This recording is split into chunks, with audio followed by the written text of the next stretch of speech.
성령의 선물을 받으리니. 목사님 설교해 주시겠습니다.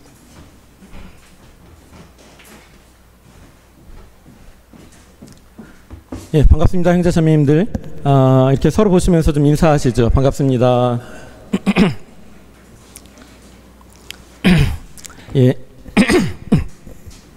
지금 이곳에서 함께 예배를 드리시는 우리 형제자매님들 주님의 이름으로 환영합니다. 그리고 온라인을 통해서 같이 이 예배에 참여하시는 우리 형제자매님들도 주님의 이름으로 환영합니다. 여러분에게 하나님의 평강과 기쁨과 사랑과 은총이 넘치시기를 주님의 이름으로 축원합니다. 그리고 오늘 우리를 통해서 이 예배를 받으시는 하나님께 영광과 찬양을 돌려드리기 원합니다. 아멘. 제가 조금 전에 찬양을 너무 좀 세게 불렀더니 목이 갑자기 잠겨버렸어요. 죄송합니다. 먼저 광고를 좀 드리겠는데요. 첫 번째로는 코로나 바이러스가 확산되지 않도록 계속해서 기도해 주시기 바랍니다.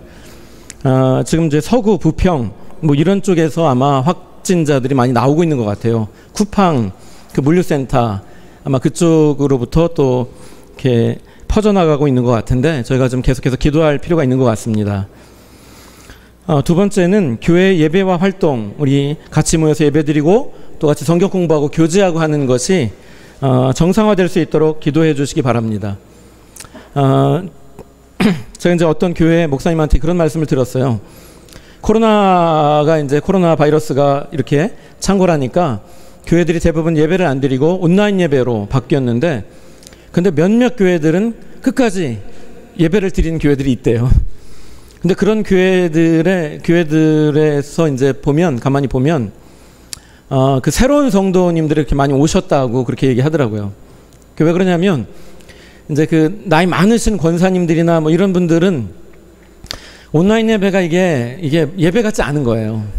그래서 온라인 예배로 드리면 뭔가 하나님 앞에 예배 드리는 것 같지 않고, 그런 마음 때문에 예배를 드리는 교회를 계속 찾아서 현장 예배를 드리려고 그렇게 다른 교회를 다니셨던 분들이 많다, 그런 얘기를 제가 들었습니다. 무슨 얘기 드리려고 한 거냐면, 이제 나와서 예배 드리신 분들은 그나마 나은데 온라인 예배를 드리게 되면 저도 제가 이제 집에 가서 좀 봤어요. 온라인 예배를 그러니까 어떨까 하고 이제 그 동영상을 저 예배 실황. 근데 아무래도 집중도가 떨어져요. 그리고 하나님 앞에 예배하는 그런 마음으로 나가는 게 아무래도 조금 그 차이가 많이 있더라고요. 그래서 온라인 예배를 드리시는 우리 형제자매님들 보시죠. 이렇게 뭐랄까, 그 예배를 드릴 때 마음가짐과 또 자세와 이런 것이 좀 잘 갖추어져 있어도 온라인 예배는 한계가 있더라.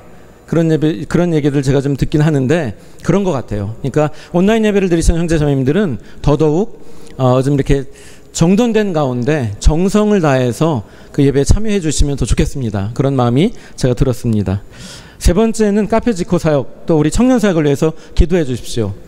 시편 110편 3절 말씀을 따라서 새벽 이슬 같은 주의 청년들을 주님께서 우리 공동체로 인도해 주실 것을 저희가 기도하고 우리 준비했는데, 이번 일단 한 학기는 청년들을 만나기가 쉽지 않아서 이게 쉽지 않은데 계속해서 그래도 기도해 주시기를 바랍니다. 네 번째는 교회를 위해서 저희 교회 이 예배당이 12월이면 이제 계약이 종료됩니다. 그래서 하나님께서 제 소망은 특별히 이제 이곳 말고 인하대 근처로 가면 어떨까? 학생들이 좀 더 교회에 와서 예배드리기가 편할 텐데, 저희가 카페를 통해서 학생들을 접촉하고 어떤 경우에는 학생들이 물어봐요. 교회가 어디예요? 그럼 첫 번째로는 교회의 위치를 설명하기가 참 어려워요.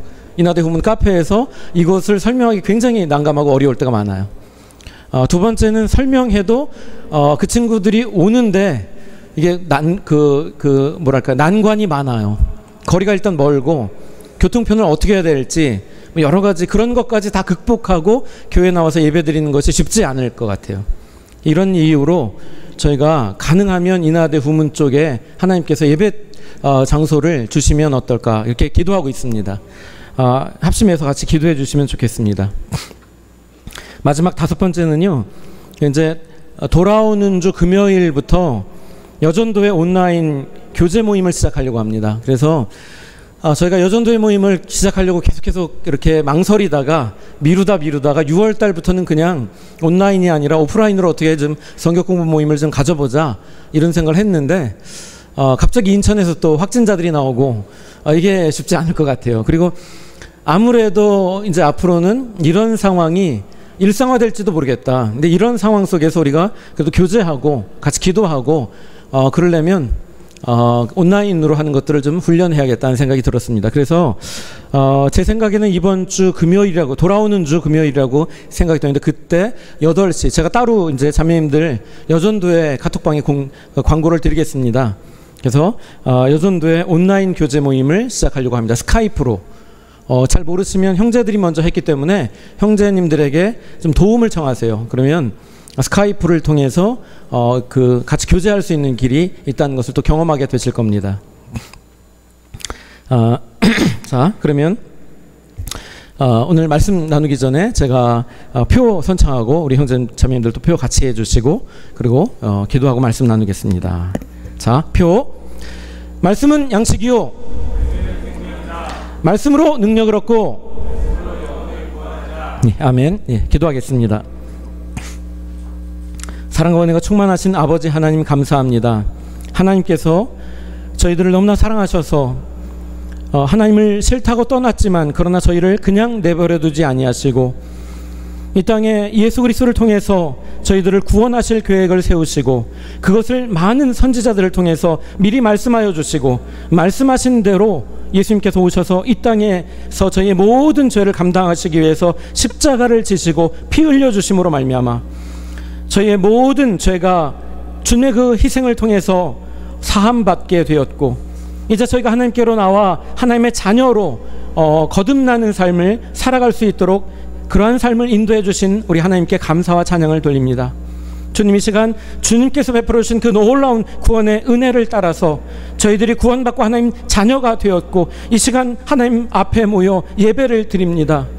주님, 저희 예배를 좀 기뻐 받아주시며, 이 예배를 통해서 저희 형제 자매들 한 사람 한 사람 그 마음과 생각과 삶이 새로워지게 하여 주시고, 하나님의 진리의 말씀으로 정결하게 하여 주시고, 하나님 기뻐하시는 삶으로 저희 삶이 달라질 수 있도록 주님 인도하여 주옵소서. 이 시간 그 놀라운 하나님의 은혜와 하나님의 은총을 경험하는 그러한 예배의 시간이 되기를 원합니다. 지금 특별히 저를 통해서 하나님의 귀하신 진리의 말씀이 선포되어질 때 온전히 하나님의 말씀만 선포되게 해주시고, 주의 성령께서 우리 각 사람에게 필요한 말씀을 우리 형제 자매들 마음에 새겨주셔서 이 말씀의 능력으로 우리 형제 자매들 세상에서도 승리하며 살아갈 수 있도록 인도하여 주옵소서. 감사드리며 예수님의 이름으로 기도합니다. 아멘. 아멘. 예. 오늘은 사도행전 2장 38절 말씀을 가지고 성령이 내게 내 안에 계시다는 증거들이라는 제목으로 말씀을 좀 나누려고 합니다. 사도행전 2장 38절의 말씀과 성령이 내 안에 계시다는 증거와 무슨 관계가 있을까요? 아마 이 말씀을 이제 읽어보시면 이게 관계가 있나 그렇게 생각하시는 분들이 계실지 몰라요. 네, 중요한 관계가 있습니다. 한번 생각해 보시길 바랍니다. 먼저 오늘은 우리 교회에서 성령 강림절로 그런 교회 절기로, 교회 절기로 지키는 그 주일입니다. 성령 강림절은 오순절 또는 칠칠절 또는 맥추절이라고도 불려요. 이것이 이제 구약의 절기인데, 구약의 절기와 그 절기의 그날에 성령이 임하셨어요. 그래서 우리는 그날을 오순절, 칠칠절, 맥추절이라고도 하지만 그렇게 안 부르고 성령 강림절이라고 그렇게 일컬읍니다. 예수님께서 십자가에 달려 죽으심으로 우리의 모든 죄를 감당하시고요. 그리고 부활하시고 40일 동안 제자들과 함께 계셨어요. 부활하셔서 정말 제자들과 함께 대화하시고 함께 식사하시고 함께 그들에게 더 깊은 말씀들을 나누시고, 그리고 40일 이후에 예수님께서 승천에 올라가십니다. 그리고 승천에 올라가시면서 뭐라 그러시냐면 제자들에게 너희는 예루살렘을 떠나지 말고 이곳에서 성령을 기다리라 이렇게 말씀하셨어요. 제자들이 그 말씀을 따라서 한 120명 정도가 기도하며 그 성령이 오시기를 기다렸어요. 근데 딱 오순절날, 구약의 절기로 오순절날이 되니까 그때 그 120명의 성도들에게 그들이 기도할 때 성령이 내리십니다. 성령이 내려오셔서 각 사람에게 들어오세요. 그런데 처음에는 성령이 눈에 안 보이거든요. 지금도 눈에 안 보이십니다. 하나님이시기 때문에. 근데 정말 그 하나님이신 성령께서 내게 오셨는지 안 오셨는지를 잘 모르잖아요. 그러니까 그것을 아주 명확하게 깨닫도록 하기 위해서 이렇게 하셨어요. 어떤 사람들에게는 강한 바람 소리를 들려주셨어요. 슉 하는 바람 소리를 들려주시면서 성령이 오셨어요. 그래서 성령이 오시는 건 눈에 안 보여도 바람 소리와 같은 그 경험으로 성령이 내게 지금 슉 하면서 들어오시는구나 이렇게 깨달았어요. 또 어떤 사람들에게는 불이 갈라지는 게 뭔가 보여, 눈에 보이는데요. 눈에 보이는데 내 눈앞에 불이 번쩍하면서 내려와요. 근데 갈라지는 혀, 그러니까 두 쪽으로 갈라지는 거예요. 여러분 뱀의 혀 보셨어요? 뱀 혀? 뱀의 혀가 두 갈래로 이렇게 갈라져 있나 봐요. 그것처럼 불이 쫙 내려와서 두 갈래로 갈라지는 모습이 보이는 거예요. 그러면서 내게 성령이 임하셔. 이거 왜 그렇게 보여주시냐면, 왜 그렇게 소리를 들려주시냐면, 처음에는 성령이 임하시는지 안 임하시는지 모르니까 그거를 깨닫도록 하시기 위해서 그런 그 특별한 경험을 동반해서 성령이 임하셨던 거죠. 그리고 그들이 성령을 받아서 다 기도할 때 어떤 사람 방언하고 어떤 사람 예언하고 이런 특별한 은사들을 동시에 경험하게 하셨어요. 그날이 바로 오순절날이고 그 성령이 임하기 시작하는 그 출발이 되는 날이 성령 강림절입니다. 그래서 그날에 성령이 임하기 시작하셨다. 모든 믿는 자들에게, 예수 그리스도를 믿고 영접하는 모든 사람들에게 성령이 임하기 시작하신 그날이 중요하기 때문에 그날을 우리는 기억하고 기념하고 이렇게 절기로 지키고 있는 겁니다. 그러면 그 성령 강림절 그날의 의미는 뭘까요? 첫 번째로 그날의 의미는 뭐냐면, 인간이 죄로 말미암아 우리가 죄 가운데 하나님을 떠나요. 그런데도 불구하고 성령님은 함께 하셨어요. 우리가 처음에 만들어질 때 우리 안에 성령이 들어와 계셨고 우리와 함께 교제하는 하나님의 성전으로 창조되었는데, 근데 죄 가운데 인간이 하나님을 버리고 떠났어도 성령은 안 떠나고 계셨단 말이죠. 그런데 인간이 죄 가운데 도저히 하나님의 성령이 함께 하실 수 없는 순간이 와요. 그게 창세기 6장 3절입니다. 창세기 3장에서 범죄했는데 창세기 6장 3절까지는 성령이 그래도 우리와 함께 하셨어요. 사람들과. 그러다가 이제 안 되게 해서 성령이 떠나가십니다. 이거는 원래 하나님이 창조하신 모습이 아니에요. 원래 창조하신 모습을 잃어버린 거예요. 성령이 떠나가심으로. 왜냐하면 영적인 세계를 경험할 수 없게 되거든요. 그런데 이제 다시 성령이 오세요. 성령이 들어오세요. 이건 뭐냐면 회복을 말해요.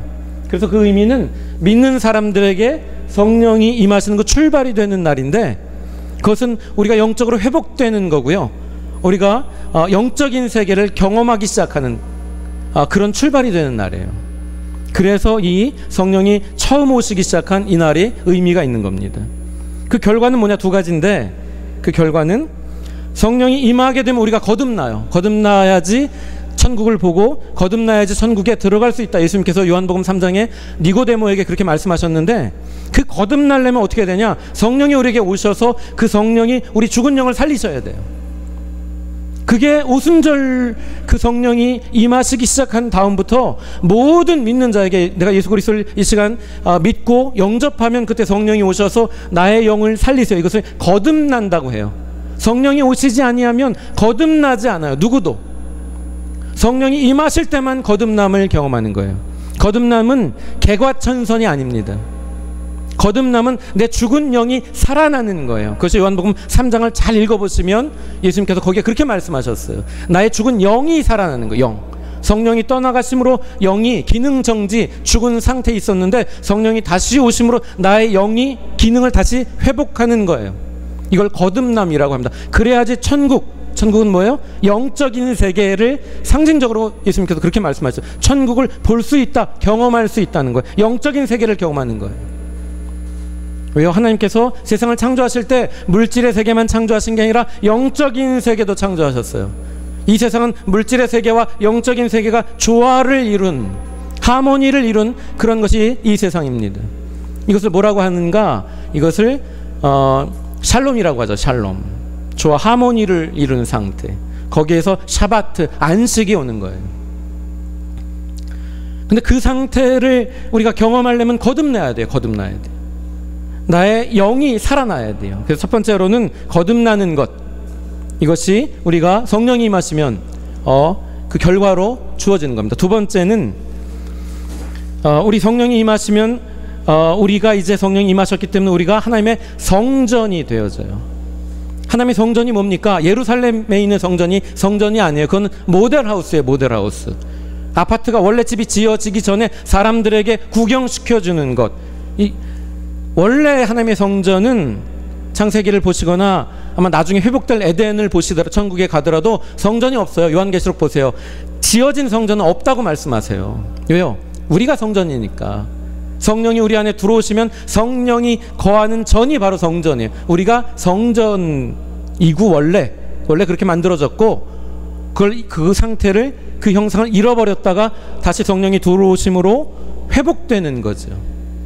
그래서 우리는 하나님의 성전으로 회복되어집니다. 성전으로 회복되어진다. 이게 뭐냐면 하나님을 모시고 산다는 거예요. 이제부터는. 그 이전까지는 하나님 없이 살았는데 이제 하나님을 모시고 하나님을 섬기고 하나님을 경외하며 살기 시작한다. 이런 말입니다. 그 이전까지는 세상적인 것을 섬기며 살았는데 세상적인 가치관, 세상적인 어떤 물질적인 것 이런 것만 섬기고 산다. 이제는 하나님을 섬기고 산다는 거죠. 가치관이 달라지는 거예요. 중심이 달라지는 거예요. 이것을 성전된 삶이라고 하는 겁니다. 그래서 고린도전서 3장 16절에 바울 사도는 너희 안에 성령이 계신 것과 너희가 하나님의 성전인 것을 알지 못하느냐 이렇게 말씀하시는 거죠. 우리가 하나님의 성령이 우리 안에 거시고 우리가 하나님의 성전이 되었다는 것을 이렇게 말씀하십니다. 이것이 성령이 우리에게 임하시며 이루어지는 그 결과입니다. 두 번째 결과입니다. 이것은 사실 어느 날 갑자기 하나님께서 하신 게 아니에요. 아주 오래전부터 하나님이 계획하신 것을 약속하시고 말씀을 선지자를 통해서 보여주신 것을 이루신 거예요. 우리가 그 미리 약속하신 것을 뭐라고 하냐? 구약성경에 여러 선지자들을 통해서 성령을 다시 보낼 거야 라고 하나님이 약속하신 것을 뭐라고 하느냐? 새 언약이라고 합니다. 예수님께서 이제 제자들과 이제 십자가에 달리시기 직전에 제자들과 함께 최후의 만찬을 하시면서 포도주 잔을 들어서 뭐라고 하시냐면 이것은 새 언약의 피다 이렇게 말씀하세요. 그 포도주 잔은 예수님께서 십자가에서 흘리실 피를 상징하는데 그 예수님께서 십자가에서 흘리실 피는 뭐냐면 새 언약의 피, 새 언약을 맺는 피로 하나님과 우리가 새 언약을 맺는 그 언약의 피다. 그것을 상징하는 거다. 그렇게 말씀하시는 거예요. 그때 새 언약이 뭐냐? 우리를 구원하실 뿐 아니라 거듭나게 성령을 보내시겠다. 그래서 거듭나게 하시겠다. 이게 새 언약이에요. 그래서 하나님께서 미리 약속하신 것을 우리는 새 언약이라고 부릅니다. 그리고 예수님께서 이 땅에 오셔서 그 새 언약을 이루셨어요. 그것을 우리는 뭐라고 불러요? 복음이라고 부르는 거예요. 복음이 무엇인가? 우리가 예수 그리스도를 믿음으로 구원받고 예수님을 영접함으로 성령이 오셔서 우리가 거듭나는 것을 말해요. 예수님 믿으면 구원받습니다. 이것만 복음이 아니라 예수 그리스도를 믿으면 그것으로 끝나는 게 아니라 하나님이 성령을 우리에게 주시고 우리가 거듭납니다. 여기까지가 복음이에요. 이게 새 언약을 하나님이 계획하신 언약을 예수님께서 이루신 거죠. 사도행전 2장 38절은 오늘 우리 주제 말씀이죠. 그것을 아주 명확하게 말씀하십니다. 베드로가 이르되 너희가 회개하여 각각 예수 그리스도의 이름으로 세례를 받고 죄 사함을 받으라. 이게 뭐예요? 예수 그리스도를 회개하고 예수님을 믿으라는 거예요. 예수 그리스도를 회개하고 예수님을 믿으면 어떻게 됩니까? 죄 사함을 받고 구원을 얻어요. 그러면 그것으로 끝나는 게 아니라 그리하면 성령의 선물을 받으리니 이렇게 됐죠. 제가 저기다 조사를 바꿨어요. 원래 헬라어의 번역상 더 적합한 더 확실한 번역은 성령의가 아니라 성령을 목적으로 써야 돼요. 그리고 선물을이 아니라 선물로라고 번역하는 게 더 정확해요. 그리하면 성령을 선물로 받으리니, 이게 더 정확합니다. 성령의 선물이 따로 있는 게 아니라 성령 자체가 우리 선물이에요, 하나님께서. 그래서 성령을 보내시겠다라고 약속하신 말씀입니다. 제가 요 사도행전 2장 38절 말씀을 드릴 때마다 저 조사를 바꿔서 말씀드려요. 더 정확한 의미가 저렇기 때문에 우리가 각각 자신의 죄를 회개하고 예수 그리스도를 믿음으로 죄 사함을 받고 구원받아요. 근데 그것으로 끝나지 않고 하나님의 약속이 무엇인가? 성령을 주시겠다는 거예요. 그리고 이 약속을 따라서 지금도 누구든 간에 이 순간에도 예수 그리스도를 믿고 영접하면 하나님의 성령이 그 사람 안에 오십니다. 이것이 시작된 게 언제부턴가? 성령 강림절 오순절부터 이 일이 시작되었어요. 그래서 이것이 굉장히 우리 믿음에 중요하기 때문에, 왜냐하면 우리가 지금까지는 물질의 세계, 이 세상 눈에 보이는 이 세계 속에서만 살다가 예수 그리스도를 믿고 구원받으면, 천국 가는 것뿐 아니라 동시에 영적인 세계가 열리기 시작해요. 이게 굉장히 놀라운 사건입니다. 여러분들이 예수님을 믿고 이제 살아나가시는데 반드시 경험하시고 성장해야 되는 게 영적인 성장, 그런 얘기 들어보셨죠? 영적인 성장이 뭡니까 도대체? 영적인 세계를 경험하면서 그 영적인 세계에 대한 지식과 이게 성장하는 걸 말하는 거예요. 하나님은 영이시니 너희가 영과 진리로 예배할지나 그랬죠. 하나님도 영적인 세계 속에 계세요. 물론 이 물질의 세계 속에서도 존재하시지만 영적인 세계 속에 하나님 영이세요. 이 영적인 세계를 경험하지 못하면 정말 절반만 경험하는 거예요. 우리 신앙생활 절반만 하는 겁니다. 예수 믿지만 물질의 세계 속에 육신에 갇혀서 사는 거예요. 그것은 진정으로 하나님이 원하시는 하나님의 자녀들의 삶이 아닙니다. 영적인 세계를 경험하셔야 돼요. 영적인 세계에 눈이 열리고 성장해 나가야 돼요. 이게 굉장히 중요한데, 문제는 내가 거듭났는지 안 났는지, 또는 내 안에 성령이 계신지 안 계신지를 처음 예수 믿은 분들은 잘 모르세요. 제가 작년에 이제 조금 이따 나눌 요한복음 16장 8절 말씀, 성령이 이 땅 우리에게 오셔서 역사하신 3가지 일들에 관해서 말씀을 나눴어요. 작년 요맘때. 그리고 이제 나서 설교를 끝나고 나서 어떤 분이 저한테 질문했어요. 근데 목사님, 성령이 제 안에 계시는지 안 계시는지 그것 말고 좀 다른 걸로 좀 제가 확인할 길이 없을까요? 그래서 제가 그거는 다음에 알려드리겠다고 이제 그랬는데, 그럼 물론 이제 그분은 개인적으로 만나서 조금 더 말씀을 드렸죠. 오늘 사실 그런 질문에 대한 답이 될 수 있는 말씀을 전하려고 합니다. 제가 성령에 관해서 가장 많이 받는 질문, 성령이 임하시면 뭐가 달라져요? 성령이 임하시는 것을 어떻게 알 수 있죠? 내 안에 성령이 계신지 안 계신지 제가 어떻게 알아요? 이런 질문들 많이 하시죠. 그래서 오늘은 내 안에 성령이 계시다면 성령이 내 안에 계신 그 증거가 무엇일까? 이런 것들을 제가 성경을 기반으로 또는 우리의 경험을 이렇게 같이 덧붙여서 말씀을 나누려고 합니다.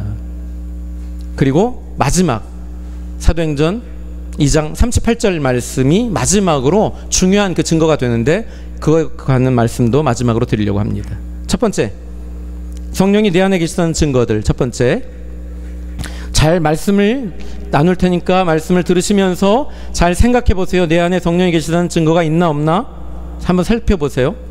첫 번째는 죄에 대하여 깨닫게 되는 겁니다. 성령이 내 안에 계시면, 내 안에 오시면 첫 번째로 우리가 달라지는 건 뭐냐면 죄에 대해서 깨달아요. 요한복음 16장 8절에 이렇게 말씀하십니다. 그가 와서 죄에 대하여, 의에 대하여, 심판에 대하여 세상을 책망하시리라. 요 책망하시리라 요 단어도 제가 나올 때마다 설명드려요. 뭐죠? 엘렌코. 책망하시라. 엘렌코는 뭐예요? 폭로하다, 다 드러내다, 이런 뜻이에요. 폭로하고 다 드러내다, 이건 뭐냐면 어떤 걸 말하냐면 깨닫게 하다. 그러니까 우리가 잘 알 수 있도록 아주 완전하게 그냥 이렇게 보여주는 거예요. 그러니까 깨닫게 하는 말씀을 아주 강조해서 할 때 쓰는 말이에요. 그러니까 이 말씀은 뭐냐면, 그가 와서, 그는 여기 성령이에요. 예수님께서 성령을 보내시겠다. 이게 요한복음 16장 7절부터 쭉 이어진 말씀이에요. 내가 떠나간 게 너에게 유익한데 내가 떠나가면 성령을 보내리니, 보혜사 성령을 보내리니, 그 보혜사 성령이 오셔서 첫 번째 뭘 알게 하실 거냐면 너희에게 죄에 대해서 책망하실 거야. 책망이 아니라 폭로하실 거야. 네가 죄인이라는 걸 다 까발려서 다 깨닫게 하실 거야. 이런 말씀이에요. 성령이 내 안에 계신 사람 특징, 자기가 죄인인 것을 알아요. 자기가 죄인인 것을 압니다. 이전에는 내가 무슨 죄인이야? 제가 복음 전할 때마다 듣는, 우리가 모두 죄인입니다. 저는 죄인은 아닌데요. 제가 무슨 죄를 졌다 그러세요? 저 죄인 아니에요. 왜 그런 식으로 복음을 전해서 죄인이라고 몰아붙여서 사람 마음 어렵게 해놓고 왜 그렇게 복음 전해서 뭐 이런 얘기도 제가 많이 들었어요. 뭐냐면 그 사람은 아직 성령이 없는 사람이에요. 성령이 내 안에 임재하시면 깨닫게 되는 게 뭐냐면 내가 얼마나 심각한 죄인지를 깨닫기 시작합니다. 성령이 내 안에 계시면 내가 얼마나 정말 감당할 수 없는, 해결할 수 없는, 어떤 것으로도 도저히 이건 어떻게 할 수 없는 그런 아주 심각한 죄인이구나, 죄 가운데 내가 있구나 하는 것을 처절하게 깨닫게 되어져요. 그걸 그냥 깨달으면 그냥 깨닫는다는 동사를 쓰셨을 텐데 엘렌코, 그냥 완전히 폭로하시는 거예요. 철저하게 무너져 버리게 만드세요. 내가 죄인이구나 하는 그런 깨달음으로 철저하게 무너지게 만드시는 게 성령이 하시는 일이에요. 첫 번째로는 내가 죄인임을 아주 철저하게 깨닫게 됩니다. 그러니까 교회 다니는 예수 믿는 사람들이 제가 볼 때는 다 세상 사람들보다 정말 믿음으로 건강하게 성실하게 살아나가는데도 불구하고 주여 저는 죄인입니다 이런 고백들을 하죠. 그게 정말인가? 저 사람 심각한 죄를 졌나? 어떤 죄를 졌길래 고발할 거리가 뭔가 찾아보면 별로 없는데도 불구하고 그래요. 바울 사도가 그러잖아. 나는 죄인의 괴소로다. 바울 사도가 무슨 죄가 그렇게 많았길래 그는 아는 거예요. 성령이 깨닫게 하시는 거예요. 어떤 죄를요? 하나님을 부인한 죄, 하나님이 이 세상에 없다고 부인한 죄, 그리고 스스로 내가 왕 되어서 하나님 되어서 내 마음대로 살려고 했더니 이게 죄구나 하는 걸 깨닫게 되는 거죠. 그리고 두 번째는 하나님을 믿지 않는 죄. 그래, 하나님이 있다고 그래, 좋아, 신이 있다 그래, 근데 뭐 하나님을 믿지 않는 죄, 불신의 죄, 이것이 죄구나 하는 것을 깨닫기 시작하는 겁니다. 이것이 성령의 역사예요. 두 번째, 생각해 보세요. 내 안에 그런 게 있는가? 나는 죄인이라는 고백이 있는가? 두 번째, 의에 대해서 깨닫게 되는 거. 의에 대해서. 역시 요한복음 16장 8절, 그가 와서 죄에 대해서, 의에 대해서 그랬죠. 의에 대해서 세상을 심판하실, 세상을, 세상 사람들을 말해요. 사람들에게 폭로하는 거예요. 너희가 의인이다가 아니라 여기서는 불의하다를 깨닫게 하는 거예요. 불의하다. 많은 사람들은 어떻게 생각하냐면 자기는 괜찮다고 생각해요. 일반적인 사람들이요. 나는 괜찮아. 심지어 내가 죄를 범해도 나는 제 이유가 있다니까. 다른 사람이 죄를 범하면 저 죽일 놈 그렇게 얘기하면서 내가 뭘 하면 나는 이유가 있어. 나는 괜찮아. 이게 일반적인 사람들의 모습이에요. 물론 그렇지 않은 사람도 있겠지만 일반적으로는 그렇게 생각한다니까요. 내가 불의하고 내가 잘못되어 있고 내가 문제가 있어 이렇게 생각하는 사람 많지 않다고요. 그런데 예수님을 믿고 성령이 오시면 어떻게 돼요? 내 안에 문제가 있구나, 내가 불의하구나, 내가 온전치 않구나 하는 것을 깨닫기 시작하는 거예요. 예수 믿는 사람들이 그것을 깨닫고 그래서 나와서 하나님 앞에 회개라는 걸 하는 거죠. 회개라는 걸. 그리고 또 한 가지는 정말 의로우신 분은 하나님밖에 없구나, 이걸 깨닫는 거예요. 예수님만 의로우시구나, 예수님께서 우리를 의롭게 하시기 위해서 십자가에 죽으셨구나, 이런 것들을 깨닫는 거예요. 이게 의에 대한 깨달음이에요. 의에 대한. 우리가 요즘 아침마다 하박국을 보죠. 하박국 성경. 하박국은 어떻게 보면 하나님께서 구약에 이미 유대인들이 나중에 갖게 될 잘못된 생각들을 아시고 그것을 미리 하박국을 통해서 보여주신 거라고 볼 수 있어요. 하박국이 뭐라 그럽니까? 하나님께 따지죠. 뭐라고 따지냐면, 하나님 어떻게 그러실 수 있습니까? 하나님 어떻게 그런 일을 하실 수 있어요? 우리 가운데 의인이 있고 불의한 자가 있는데, 우리 유대인들 가운데 의인이 있고 불의한 자가 있는데, 나는 의인에 속한 사람인데 어떻게 저 불의한 자가 우리 의인들을 이렇게 박해하는데 가만두십니까? 하나님께서 알았어, 내가 너희들을 심판할 거야, 바벨론을 통해서. 그러니까 뭐라 그래요? 하나님 어떻게 그렇게 하십니까?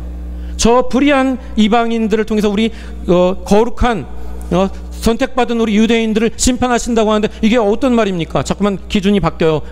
의로움의 기준이. 그 기준의 중심은 뭐예요? 자기예요. 자기. 내가 속한 그룹은 다 의롭다고 생각하는 거예요. 하박국이. 우리가 다 그래요. 일반적으로. 자기 생각이 의롭고 옳다고 생각하는 거죠. 근데 예수님을 믿고 성령을 받으면 그 생각이 무너진다고요. 여러분, 하박국에 오늘 큐티 하신 분은 알죠? 하박국이 하나님의 말씀을 듣고, 야, 믿음은, 그 의로움은 그렇게 되는 게 아니라 믿음으로 의롭게 된 거야. 나만 의로워. 나를 믿는 것이 너의 의가 될 수 있어. 아니면 너희는 스스로 의롭게 될 수 있는 길이 전혀 없단다. 이 말씀 한마디, 하박국 2장 4절 말씀. 오직 의인은 믿음으로 말미암아 살리라 한 말씀을 듣자마자 그가 무너지고 깨닫고 회개하잖아요. 하나님의 뜻을 이루어 주옵소서. 주님의 일을 수년 내에 부흥케 하소서. 교회 부흥할 때 부흥이 아니고 하나님이 이스라엘을 심판하시고 바벨론을 통해서 이스라엘을 심판하실 그것을 이루어 주옵소서라고 기도하는 거예요. 완전히 달라지죠. 그런데 일반적으로 성령이 오신 사람들은 그렇다는 거예요. 나의 부족함을, 나의 불의함을 깨닫고 하나님의 의로심을 깨닫고, 그리고 나의 불의함을 가지고 주님께 나가는 거예요. 기도하면서, 하나님, 정환이가 어떻게 저렇게 사는지 전 이유를 모르겠습니다. 죄를 그냥 놔두지 마세요 라가 아니라, 주님, 제가 죄인입니다. 제가 불의합니다. 주님, 제가 하나님 앞에 이렇게 문제가 있습니다 라고 기도하고 나가는 것, 성령의 역사입니다. 성령이 우리 안에서 하시는 일이라는 거예요. 그게 의에 대해서 깨닫게 하신다는 말씀의 의미입니다. 세 번째, 하나님의 심판에 대해서 깨닫게 됩니다. 이거 굉장히 또 중요해요. 역시 요한복음 16장 8절, 그가 와서 죄에 대해서, 의에 대해서, 심판에 대하여 세상을 책망하시리라 이렇게 말씀하셨죠. 세 번째는 성령이 우리 안에 오시면요, 하나님의 심판이 있다는 것을 깨닫게 됩니다. 그 전까지는 몰라요. 물론 하나님도 인정하지 않고 살았기 때문에 더 그렇죠.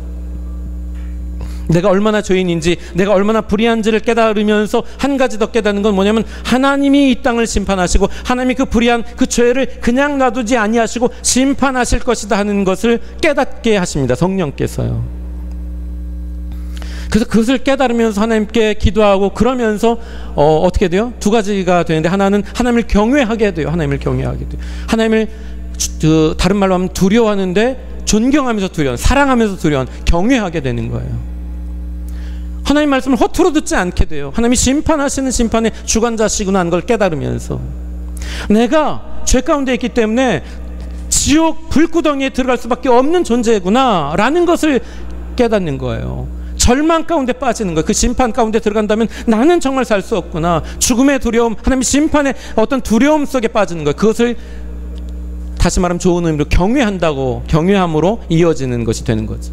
두 번째는 참 회개가 일어나요. 회개. 여러분, 예수 믿는 사람들에 대한 간증을 들어보시면 그런 얘기 많이 들으실 거예요.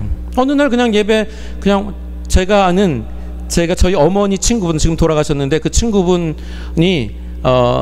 분이 결혼하셔서 아이 셋을 낳고 사시다가 그 남편 되는 분이 사업하시다 망하셨어요. 그래서 어쩔 수 없이 예전에 저희 집 2층에 5 식구가 서울에서 도망 오셔갖고 인천에 저희 집 2층에, 저희가 신혼 살림하던 조그만 방 2칸짜리 집이에요. 근데 거기 2층에서 5 식구가 한 2, 3년 사셨어요. 근데 제가 그때 첫째 딸, 둘째 딸, 막내 아들이 있는데, 그 3남매 그때 다 대학생이었어요. 걔네들이 전도하려고 그렇게 노력했는데 안 되더라고요. 복음 전하려고만 하면 뭐 다른 얘기하고 다른 얘기 안 되더라고요. 근데 이제 하나씩 예수님을 믿게 되는데, 그 막내 아들이 어느 날 예수님을 믿기 시작했어요. 그 어머니가 그렇게 열심히 기도하셨는데, 그 아들이 포항공대 나와서 삼성 카메라 만드는 그 부서에 근무했대요. 거기에 그때 부장까지 했던 것 같아요. 그러면서 이제 그 부분이 이제 해체되고 막, 그래서 지금 어떻게 되는지 모르겠는데, 근데 그렇게 많이 기도하고 자기 아들을 전도수 총모임에 데려갔어요. 근데 그 아들이 그렇게 안 가려고 그랬는데 어머니가 간청하니까 한번 가겠다 그래서 갔다가, 그 예배 시간에 앉았는데 그냥 예배를 드리려고, 처음 예배를 드리는 거예요. 그 친구는 예배를 드리려고 앉았는데 자기도 모르게 계속 눈물이 나더래요. 한두 끝도 없이 그냥 눈물이 쏟아지대요. 그러면서 자기가 죄인인 것을 깨닫고, 그러면서 회개하게 되고, 뭐 이렇게 되면서 예수를 믿게 되었어요. 그 간증을 하는 걸 제가 여러 번 들었어요. 저희 아버님 돌아가셨을 때도 그 친구가 와서 그런 간증을 했었어요. 그게 뭔가 성령의 역사예요. 내가 죄인인 것을 깨닫고 하나님의 심판이 있다는 것을 깨닫고, 그 다음에 회개가 터지는 거죠. 회개가 터지는 거. 왜 그렇게 눈물이 나는지, 왜 그렇게 내가 그렇게 심각한 죄인이고 그렇게 그런 죄인지를 깨닫게 하시는 게 그게 성령의 역사예요. 아마 이런 경험들을 하신 분들이 많을 겁니다. 네 번째, 성령이 내 안에 계시다는 증거 네 번째, 하나님을 아버지라고 부르게 돼요. 하나님을 아버지라고. 갈라디아서 4장 6절, 너희가 아들인 거로 하나님이 그 아들의 영을, 아들의 영은 성령이에요. 예수 그리스도의 영 또는 성령, 하나님의 영 다 같은 말이에요. 보혜사. 성령에 대한 용어가 여러 가지가 있어요. 이름이 여러 가지세요. 근데 한 분이세요. 그 아들의 영을 우리 마음 가운데 보내서 아바 아버지라, 아바는 아빠, 이것을 그게 어린아이가 아버지를 부를 때 쓴 용어예요. 아바 아버지라 부르게 하셨느니라, 아버지를 친근하게 부르게 하셨다, 이런 말씀이에요. 이 의미는 두 가지인데 첫 번째는 뭐냐면 진짜 하나님을 아버지라고 부른다는 거예요. 여러분, 지나가는 사람들 놓고 당신 아버지 누구십니까 물어보세요. 대부분은 자기 아버지 박아무개요, 김아무개요, 이아무개요 그러죠. 하나님은 당신의 아버지입니까? 물어보세요. 이 사람 정신 나갔나? 이렇게 말할 거예요, 대부분의 사람들이. 그러나 성령이 그 안에 계시는 사람은, 하나님의 백성은 뭐라고 하냐면 하나님이 우리 아버지입니다 라고 고백한다고요. 하나님을 아버지라고 부르기 시작해요. 이게 성령이 내 안에 계시다는 증거입니다. 그냥 교회 다녔는데 다들 그렇게 부르니까 따라 부를 수도 있겠지만, 진정으로 하나님이 나의 아버지시라는 그 의미를 알고 고백한다면 그 안에 성령이 계신 거예요. 그리고 두 번째 의미는 뭐냐면 그냥 말로만 고백하는 게 아니라 이제는 하나님과 개인적인 관계가 시작되었다는 의미예요. 아바 아버지, 이건 아버지를 친근하게 부르는 거예요. 하나님을 아버지라고 부른다는 그것은 뭐냐면 하나님과 개인적인 관계가 시작되었다, 개인적인 만남이 시작되었다. 예배에 참여하고 아침에 큐티하고 기도하게 되고 성경을 보면서 하나님을 만나게 되고, 이런 만남을 갖고 있다는 거예요. 이게 성령이 계시다는 증거, 하나님을 아버지라고 부른다는 의미입니다. 두 번째, 그렇게 살아가고 있는 분들이 있다면 그분은 그 안에 성령이 계시는 거예요. 세 번째, 다섯 번째군요. 다섯 번째, 예수님을 주님이라고 부르게 됩니다. 성령이 내 안에 계시다면 예수 그리스도를 주님이라고 불러요. 주님. 이것도 두 가지 의미가 있는데, 이제 말씀 먼저 보죠. 고린도전서 13장 3절. 그러므로 내가 너희에게 알게 하노니. 그 전까지는 사람들이 잘 모르니까 바울 사도가 고린도 교인들 성도들에게 이제는 좀 알아라 하고 알게 하노니, 하나님의 영으로 말하는 자는 누구든지, 하나님의 영 성령으로 말하는 자는, 성령이 그 안에 계셔서 성령으로 말하는 사람은 누구든지 예수를 저주할 자라고 말하면 그 성령이 없는 거예요. 예수님을 욕하고 예수님을 저주하고 성령이 없는 거예요, 그 사람이. 그러나 저주할 자라지 않고 또 성령으로 아니하건 누구든지 예수를 주시라 했습니다. 그 안에 성령이 계시다면 예수님을 주님이라고 부른다는 거예요. 예수님을 주님이라고 부르는데 성령이 아니고는 그렇게 할 수 없다는 겁니다. 두 가지 의미가 있는데, 첫 번째는 예수님을 정말 주님이라고 부르는 거예요. 예수님이 주인이다, 나의 주인입니다, 나의 삶의 모든 것입니다, 나의 주인이라고 고백하는 것, 이게 성령이 아니면 안 된다는 거죠. 두 번째 의미는 말로 그냥 주인이라고 고백하는 것뿐 아니라 정말 주인으로 모시고 사는 거예요. 나의 모든 것의 주인이십니다. 나의 시간과 나의 재물과 나의 미래와 나의 가족과 나의 모든 것의 주인이 바로 예수님이십니다 라고 고백하며 사는 것을 말하는 거예요. 이게 성령이 아니시면 이게 안 돼요. 예수 믿는데 다 이거 제가 주인이에요, 내 인생 내가 주인이고 다 내가 주인입니다 라면 한번 생각해 봐야 돼요. 내 안에 성령이 계신가? 성령이 계시다면 성령이 깨닫게 하세요. 네가 주인 아니야. 네 인생도 네 몸뚱아리도 네가 주인이 아니야. 성령이 그걸 깨닫게 하시는 거예요. 예를 들어 우리가 헌금을 하잖아요. 그게 뭘까요? 성령이 그 안에 계셔서 성령이 너의 재물이 너의 것이 아니란다라는 걸 깨닫게 하셔서, 그 하나님께서 내게 주신 그 재물, 내게 주셔서 내가 잠깐 관리하는 그 재물의 소유권이 사실은 하나님께 있고 예수님께 있는 건데, 그것이 내 것이 아니고 주님의 것입니다라는 고백의 한 가지 방법이 뭐냐? 그 재물의 일부를 하나님께 다시 드리는 거죠. 이게 헌금이라고 하는 거예요. 헌금은 고백이에요. 고백. 무슨 고백이요? 재물이 내 것이 아니고 주님의 것입니다라는 고백이에요. 그러니까 그게 의미가 있는 거예요. 그러니까 내가 헌금을 드린다, 내 재물이 주님의 것이다 라는 고백 가운데 드려지는 것이고요. 그렇게 될 때 그것은 정말 그런 고백 가운데 드려진다면 그 안에 성령이 계시는 겁니다. 성령이 아니고는 예수님을 나의 주인으로 고백할 수가 없어요. 그렇게 살 수는 더더욱 없어요. 그게 다섯 번째입니다. 다섯 가지 제가 말씀드렸어요. 이제 중간쯤도 왔어요. 여러분 한번 생각해 보세요. 나는 과연 이 5가지 증거들 가운데 몇 가지나 맞는가? 내 안에 성령이 계시다는 증거. 6번째는 뭐냐면 구원받았다는 확신을 하게 됩니다. 구원받았다는 확신. 이것도 참 아리까리 애매한 분들 많이 계실지 몰라요. 예수 믿는데 내가 구원받았는지 안 받았는지 애매할 수 있죠. 로마서 8장 16절은 이렇게 말씀하십니다. 성령이 친히 우리 영과 더불어, 성령이 우리 안에 오셔서, 우리 안에 들어오셔서 죽은 영을 살리시고, 죽은 우리의 영을 살리셔서 우리 영과 성령이 더불어 함께, 그런 뜻이에요. 다시 말씀드릴게요. 성령이 친히 우리 영과 더불어, 성령이 오셔서 우리 죽은 영을 살리시고 거듭나게 하시고, 그래서 우리 영과 함께 첫 번째 하시는 게 뭐냐면 하나님의 자녀인 것을, 우리가 하나님의 자녀인 것을 증언해 주신대요. 너 하나님의 자녀야, 너 구원받은 하나님의 백성이야 라는 것을 성령이 우리 영과 더불어 깨닫게 하신다는 거예요. 이거 뭐예요? 이게 구원의 확신이에요. 구원의 확신은 어떻게 하는 거냐면, 너 예수님 영접하세요? 영접했어요? 예수님 영접하시면 구원받은 거예요. 요 성경 구절 암송하세요. 달달달 암송시켜서 요 구절 암송하셨으니까 이제 당신 구원받은 겁니다. 구원의 확신 가지세요.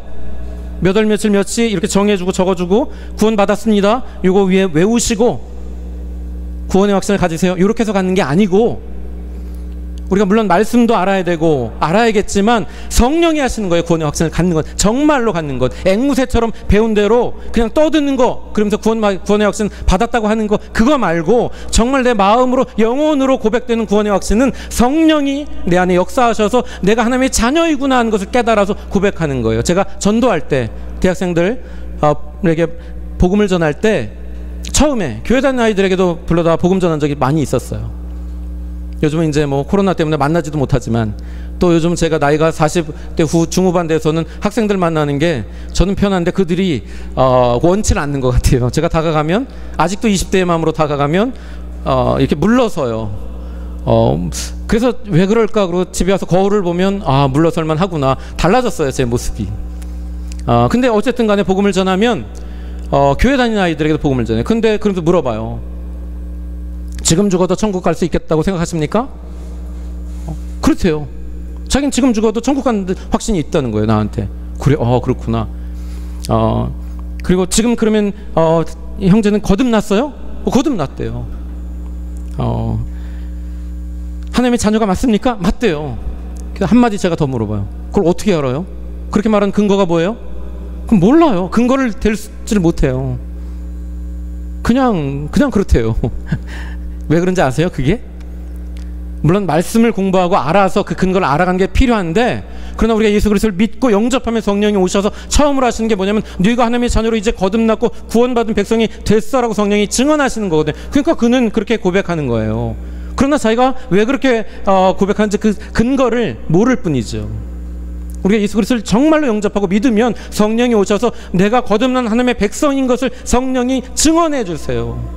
그래서 우리는 잘 모르지만 내가 구원받았구나, 하나님의 자녀가 됐구나, 거듭났구나, 지금 죽어도 천국에 갈 수 있구나 라고 확신하게 되는 거죠. 이것을 이제 말씀 가운데 더 깊이 있게 성령의 역사를 통해서 확신하게 되셨으면 좋겠지만, 어쨌든 구원의 확신은 성령이 내 안에 계시다는 증거가 됩니다. 7번째, 하나님의 은혜를 깨닫게 돼요. 은혜를 깨닫게 돼요. 이것도 참 중요해요. 고린도전서 2장 12절, 우리가 세상의 영을 받지 아니하고 오직 하나님께로부터 영, 즉 성령을 받았으니 이는 우리로 하여금, 왜 성령을 하나님 주셨을까요? 우리로 하여금 하나님께서 우리에게 은혜로 주신 것들을 알게, 깨닫게 하시려고. 하나님께서 엄청나게 많은 은혜를 주셨는데 맨날 우리는 거지처럼 가서 하나님 이게 부족해요, 저게 부족해요, 이것 주세요, 저것 주세요, 맨날 그렇게만 살아요.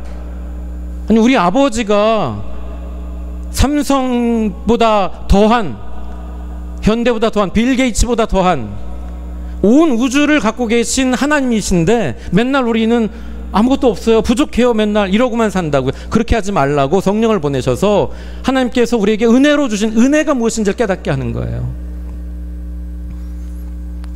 내가 예수 그리스도를 믿고 구원받고 거듭난 이것이 하나님의 은혜구나, 내가 잘나서 내가 뭔가를 깨달아서가 아니라 전적인 하나님의 은혜구나 하는 걸 깨닫게 되는 게 성령의 역사인 거예요.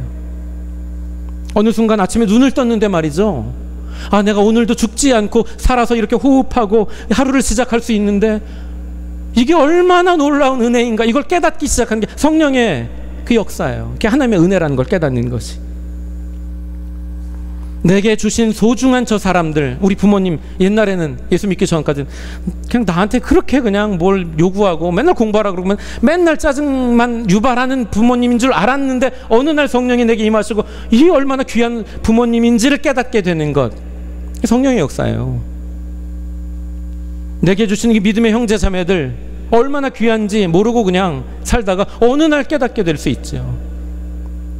내게 주신 이 아름다운 공동체 얼마나 귀한지 깨닫게 되는 것, 이것이 하나님의 은혜라는 것을 깨닫게 되는 것, 다 성령의 역사예요. 성령께서, 하나님께서 은혜로 얼마나 놀라운 것들을 주셨는지를 깨닫게 하신다는 거예요. 그러기 위해서 성령을 보내셨다. 그러니까 그것을 깨달아가고 있다면 내 안에 성령이 계신 게 분명합니다. 8번째, 마지막입니다. 예수님의 증인으로 살게 돼요. 예수님의 증인으로. 사도행전 1장 8절, 오직 성령이 너에게 임하시면 너희가 권능을 받고 예루살렘과 온 유대와 사마리아와 땅끝까지 이르내 증인이 되리라 하시니라. 내 안에 성령이 들어오시면 그다음부터 예수님을 말하게 돼 있어요. 예수님이 어떤 분인지, 예수님의 사랑이 무엇인지, 예수님의 복음이 무엇인지, 예수님을 믿으면 얼마나 좋은지, 그리고 누군가를 예수님께로 자꾸만 인도하려고 들어요. 내가 잘 모르지만, 복음도 잘 전하지 못하고 말씀도 잘 모르지만 그래도 예수 믿으면 좋은데, 저 사람이 예수 믿었으면 좋겠는데, 이런 마음 가지고 그 사람에게 그래도 예수님께로, 그래도 교회로 그냥 어떻게 난 못하니까 교회로 데려다 놓으면 뭔가 될 것 같아서 그래도 교회로 인도하려고 들고, 이런 마음이 든다고요. 예수님의 증인으로 삶을 살아가기 시작하는 것은 성령이 우리 안에 임하셨을 때 시작되는 역사예요. 저는 오늘 오순절 성령 강림절을 맞아서 성령이 내 안에 계시다면, 그날 예수 믿으면 누구든지 하나님의 선물로 성령을 주신다고 했어요. 여러분들이 예수 믿었기 때문에 여기 앉아 계신 분들은 다 그 안에 성령이 계실 겁니다. 그런데 어떤 분들은요, 그걸 잘 몰라요. 내 안에 성령이 계신지 안 계신지. 그래서 제가 오늘 이런 설교 말씀을 드리는 거예요. 하도 그런 질문들을 많이 하시니까. 8가지 제가 증거를 말씀드렸어요. 8가지. 마지막 하나가 더 있어요. 이 증거와는 관련 없을 수도 있는데, 여러분들이 왜 자꾸만 내 안에 성령이 계신데도 불구하고 이런 질문들을 저한테 또는 많은 목회자들한테, 어떤 영적인 지도자들에게 하냐? 왜냐하면 이런 외적인 증거들은, 예를 들면 여러분들이 방언을 한다거나 어떤 기적을 막 일으킨다거나 그러면 확실히 알 텐데, 그런 것들이 잘 일어나지 않기 때문에 그럴 수도 있고, 그거보다 더 중요한 건 뭐냐면 여러분들 영적인 컨디션이, 영적인 상태가 성장하고 하나님의 성령을 인식하고 하는 것이, 그 영적인 상태가 그런 상태가 아니기 때문에 그럴 경우가 참 많아요. 주님과 깊이 있게 동행하며 하나님 안에, 은혜 안에서 살아간다면 그 세미한 하나님의 음성을 들어가고 성령의 역사들을 내가 다 이해하고 알아갈 텐데, 이제 그렇게 못하는 거죠. 내가 큐티도 잘 안 하고 기도 생활도 잘 안 하고 그러면서 무뎌지니까 내 안에 성령이 계신지 안 계신지 모르고, 그런 경우가 참 많다는 거예요. 또는 영적으로 성장해야 되는데 성장하지 않으니까. 왜 성장하지 않겠어요? 심각한 하나님이 원하시지 않은 고질적인 어떤 죄가 있다든가 뭐 그런 문제 가운데 있을 때는 아무리 말씀을 봐도, 아무리 기도해도 성장하지 않아요. 근데 그럴 경우는 내 안에 성령이 계신지 안 계신지 잘 모르는 거죠. 마지막으로 제가 여러분들에게 드리고 싶은 말씀, 성령에 관해서 내 안에 성령이 계신지 안 계신지, 그런 외적인 증거들, 이런 어떤 그런 증거들, 이런 것들만 바라보지 마시고, 마지막 9번째 하나 더 마지막으로 드리는 말씀 뭐냐면 믿으시라는 거예요. 믿으시라는 거예요. 믿으시라는 거예요. 사도행전 2장 38절, 다시 이 말씀으로 돌아옵니다. 베드로가 이르되 너희가 회개하여 각각 예수 그리스도의 이름으로 세례를 받고 죄 사함을 받으라. 그리하면 어떻게 된다고요? 성령을 선물로 받으리니, 그렇게 말씀하셨잖아요. 이것은 하나님의 약속입니다. 이 약속대로 내가 회개하고 예수 그리스도를 믿고 영접했다면 반드시 성령이 내게 들어오시게 돼 있어요. 하나님의 약속은 변함이 없으니까, 약속은 반드시 이루어지니까 이 말씀을 믿고 내 안에 성령이 들어오신 것을 확신하시길 바라요. 이게 더 중요해요. 여러 가지 증거들을 찾는 것, 뭐 어떤 분은 8가지 다일 수 있고 어떤 분은 한 2-3가지만 있을 수 있어요. 내 컨디션에 따라 달라져요. 그것에만 너무 의존하지 말고 이 하나님의 말씀을 믿음으로, 믿음은 보지 못하는 것들의 증거가 됐지만 이 말씀을 믿음으로 내 안에 성령이 계시다는 것을 확신하는 게 더 중요해요. 마지막으로 제가 여러분들에게 드리고 싶은 말씀 그겁니다. 믿음으로 확신하세요. 믿음으로. 하나님의 말씀을 믿으세요. 하나님은 진실하시고 말씀하신 것을 반드시 이루시는 분이기 때문에 이 말씀을 이루십니다. 내가 예수 믿으면 누구든지 어떤 사람이라도 예수 그리스도를 믿고 영접하면 성령이 오셔요. 이 약속을 이루시는 분이신 것을 믿으시라는 말씀을 마지막으로 드립니다. 오늘 예배를 참여하시는 우리 모든 형제 자매님들에게 성령이 함께 하시며 인도하신다는 확신을 하나님께서 다 주시기를 주님의 이름으로 축원합니다. 이 예배를 보시고 예배에 참여한 모든 우리 형제 자매님들에게 성령이 충만하셔서 성령이 역사하시는 것을 다들 경험하시고 영적인 세계를 경험하시고 영적으로 성장해 나가시는 우리 예수비전 공동체 형제 자매들 다 되시기를 주님의 이름으로 축원합니다. 우리 같이 기도하겠습니다. 사랑하는 아버지 하나님, 감사합니다. 오늘 주일을 맞이해서 하나님께서 저희를 또 이곳에 불러주시고 하나님께서 저에게 베풀어 주신 구원의 은혜를 다시금 돌아보게 하시며 예수 그리스도를 통해서 예수를 영접함으로 믿음으로 구원받고 하나님의 자녀가 되고 뿐만 아니라 하나님의 성령을 선물로 우리에게 주신 것을 또 다시 기억하게 하시고 감사하게 하시니 주님께 영광을 돌립니다. 사실 저희가 성령이 저희 각 사람에게 오셔서 저희 각 사람에게 함께 하시며 역사하시지만 저희의 마음의 상태, 영적인 상태에 따라서 그 성령을 저희가 잘 알지 못할 때가 많습니다. 하나님, 그러나 우리 모든 형제 자매들 믿음으로 성령이 함께 하시는 것을 확신하게 하여 주시고 그리고 성령의 인도하심을 받고 놀라우신 성령의 역사를 경험하고 그 가운데 하나님의 자녀들로 이 땅에서 맡기신 사명들 다 감당해 나가는 귀한 우리 주님의 자녀들 될 수 있도록 인도하여 주시옵기를 간구합니다. 오늘 주신 말씀 감사드리며 예수님의 이름으로 기도합니다. 아멘. 아멘.